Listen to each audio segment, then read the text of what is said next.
All right, so I did a poll and we identified that everyone wants to go over strength training. So there's so much to go over with strength training as it relates to CrossFit and best practices for building strength. I figured the best way to go about it was to build like a course almost and put it out there so that we could go from the more basic and foundational level of knowledge into more advanced applications of strength training. So calling this Strength 101. This is basically what you need to know in general to get started with strength training for CrossFit. So the first thing that is important for everybody to know is what muscle hypertrophy is. So muscle hypertrophy is muscle growth. So hyper means excessive and trophy in Latin, I believe, means growth. So hypertrophy just means that the muscles are growing. This is a little bit less understood, and a lot of people don't know this. You have two different types of hypertrophy. You have sarcoplasmic hypertrophy and myofibrillar hypertrophy. Those sound pretty fancy, and I'm hoping that I can do a good job of explaining them to you. Sarcoplasmic hypertrophy is an increase in the muscle size due to swelling. So what will happen if you do really high rep strength training exercises, is like typical bodybuilder type movements, you'll get the pump. And the pump is caused by an increase in blood flow, glycogen, and metabolites to the muscle cell.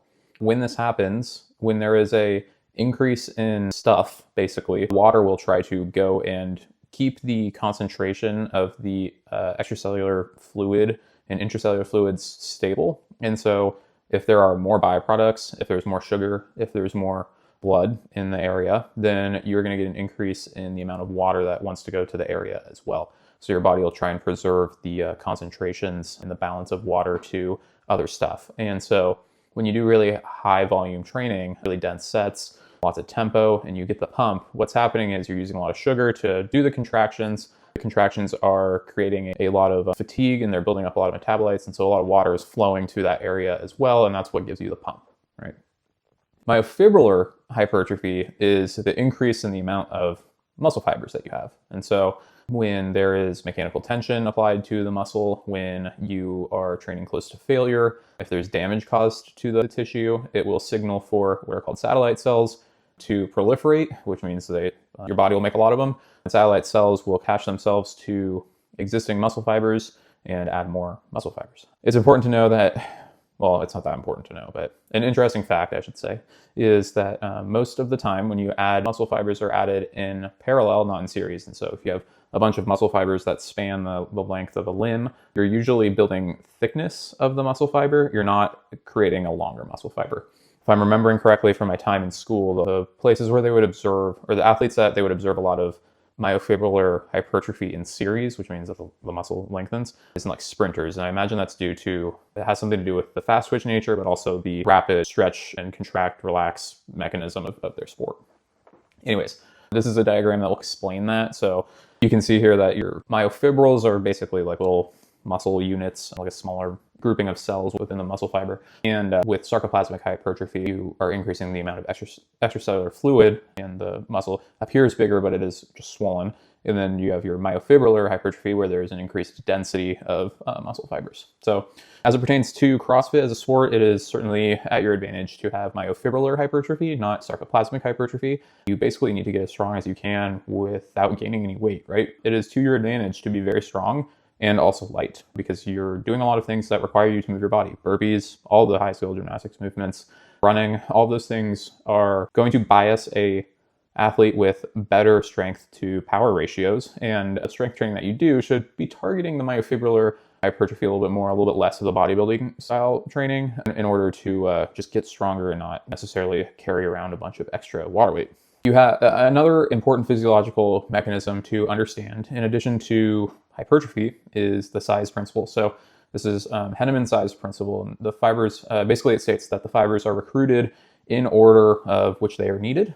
So basically large fibers create more force, right? And your body is really efficient at only using what's absolutely necessary of it in order to complete tasks. And so if you were asked to do an air squat, your body will not recruit the large motor units. It's going to only recruit the minimum amount of motor units required to successfully complete the task. Larger motor units are typically more fast twitch. They are faster, so the neurons are better at sending signals. They can send signals faster. And larger motor units also can they by nature are recruiting more muscle fibers, right?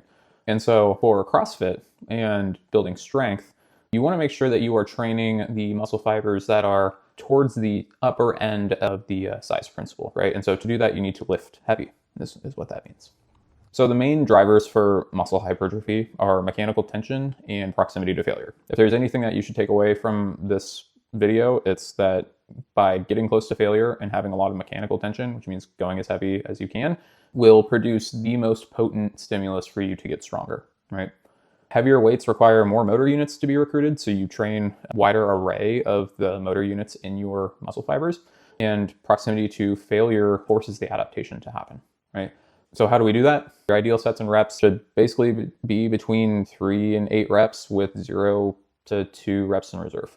Really large set sizes induce too much fatigue. So if I had you do a 30 rep max back squat, you could get close to failure. You might even fail on 28, right? You will have gotten within close proximity to failure or even reached failure if you did that. But the first, 20 reps are not using as many motor units as necessary to force the adaptation to happen. So reps 1 through 20, you're doing repetitions, but they are training a different physiological system than you being close to failure, right? And so those 20 reps that you've accumulated, they are valuable, right? But they are extremely fatigue inducing. And when your training involves not only strength training, but also Olympic lifting training and metcons and monostructural work and scale work, it's not really the most efficient use of your energy, right? The game that you have to play as a CrossFit athlete is, what is the least amount of work I can do within each given discipline? For this, we're talking about strength. What is the least amount of work that I can do in order to produce the most amount of adaptation, right? And by doing a 30 or a 20 RM, it's very fatigue inducing, and it is not the most efficient way for you to get close to failure, right? Conversely, because I know a lot of you just went to, well, I could just max out every day. But for some reason, doing a 1 RM or a 2 RM every training session causes aches and pains. Your body doesn't like it. It doesn't respond very well to that training. There's a lot of neural fatigue that happens, and that's induced when you do that. And so that is also not the best way to train, because it is also a little bit too fatigue inducing. It's probably more efficient. It's probably better, in my opinion, than doing huge 20 RM sets, right? But still not the sweet spot, right?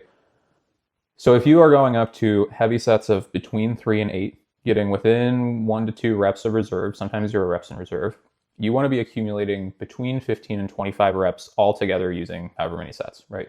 So for example, 15 to 25 reps, you might do 4 to 5 sets of 5 reps, all about the same weight, relatively close to failure, right? You could also do 5 sets of 3, all really heavy, close to failure. That'd still land you within that appropriate rep range, right? You can go a little bit lower than that. You can also go a little bit higher. Depends on what you're trying to target and where you are in a training cycle, right? If you're not really trying to drive the squat number up super high, if you're not intensifying, you might have more reps and be a little bit further away from failure. If you're doing an intensification cycle, there's going to be a heavy lift at your competition.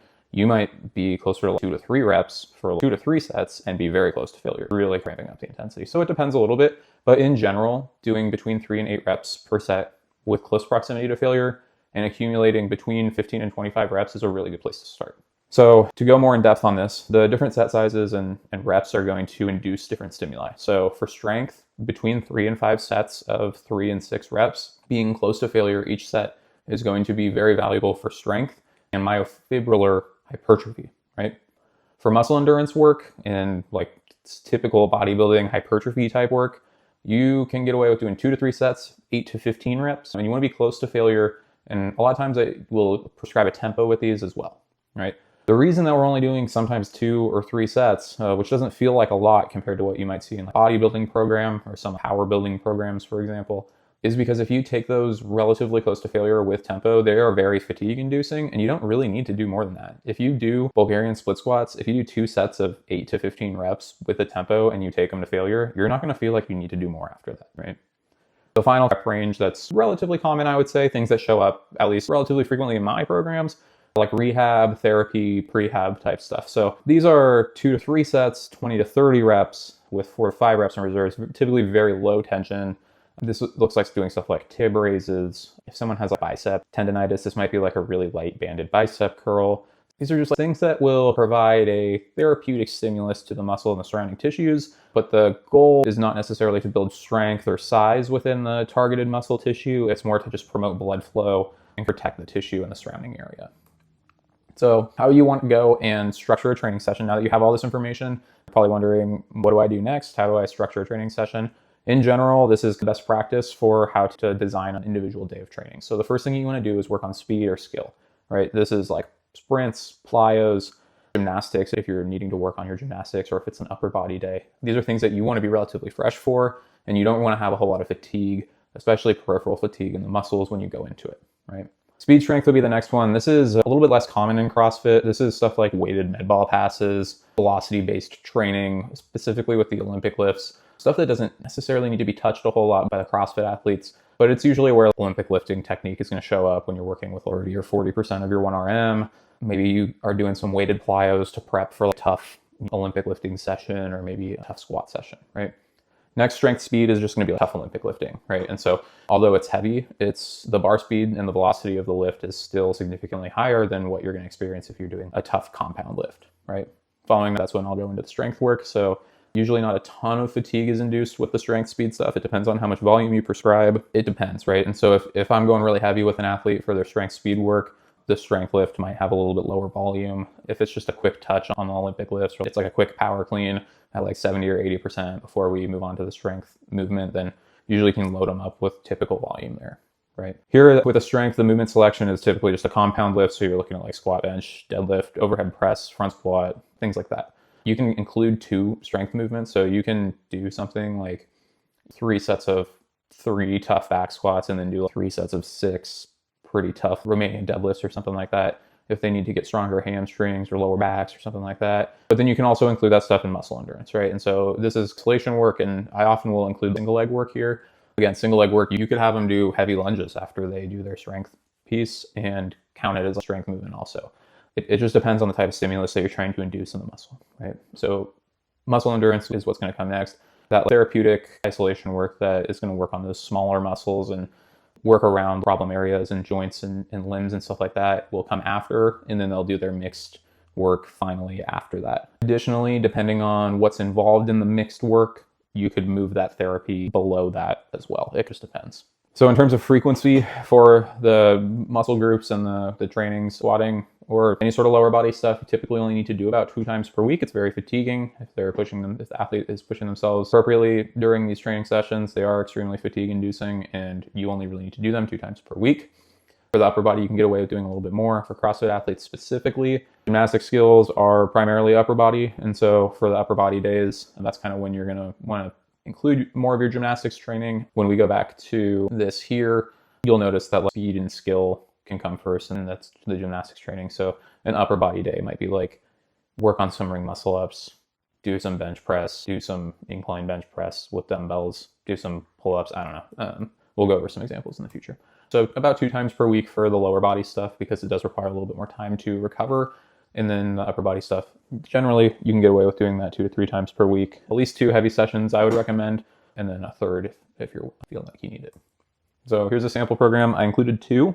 These are really basic. It's not exactly how I would program for an athlete. The way that I would program depends a little bit more on the individual, but this is just giving you a very quick rundown of how I would order the movement selection and then where they're showing up, right? So on Monday, if we were to do a lower body day, your strength speed work is going to be first with the snatch. Then they do back squats with the compound lift. That's just going to focus on strength. Bulgarians, they might do more reps, fewer sets. The cyclist squat and the tib raise could be like therapeutic techniques. Ring muscle up skill. Here, they need to be fresh, so they're doing that first, working on some bench press. Then they can move on to some dumbbell shoulder press, do maybe some more reps there. Ring rows, they can do more reps as well. And then external rotations, more of that therapeutic technique again, where they're doing a lot of reps, kind of pumping a lot of blood into the rotator cuff. They'll have a rest day on Wednesday, and then they can do their handstand stuff, do more upper body pressing, work on the triceps a little bit. Friday, they could clean, do some squats, do some lunges, do some hip extension, a little heel raise action for the calves. And then on Saturday, they will have rested a little bit from Thursday. And so they can do some straight handstand push-ups for their skill work, some dumbbell bench press, some strict pull-ups, lat pull-overs. So you can see that you could like an upper push-pull split depending on what they need to work on and get stronger with. You could do a strict pull-up in that instance and do 4 sets of 5. right, with weight if they need to get stronger in their pulling movement. The bottom one is a different version of that where it includes 3 lower body days. I would just notice that in that instance with the 3 lower body days, there's only Olympic lifting on 2 of them. The other one would include a plyo instead. And then that front squat would likely be pretty low volume, maybe a little bit heavier, but it would be relatively low volume because there's a lot of knee bending in here. You could even replace that front squat with a deadlift or something like that, right? So again, these are just examples, and it depends on the goals of the athlete and the intentions of the training on how you're going to prescribe reps and sets of all of these things. But you can see how things shake out with movement ordering and also frequency at which you're doing the movements. So hopefully this was helpful. Let me know if you have any questions, and we'll catch you in the next one for more strength training stuff.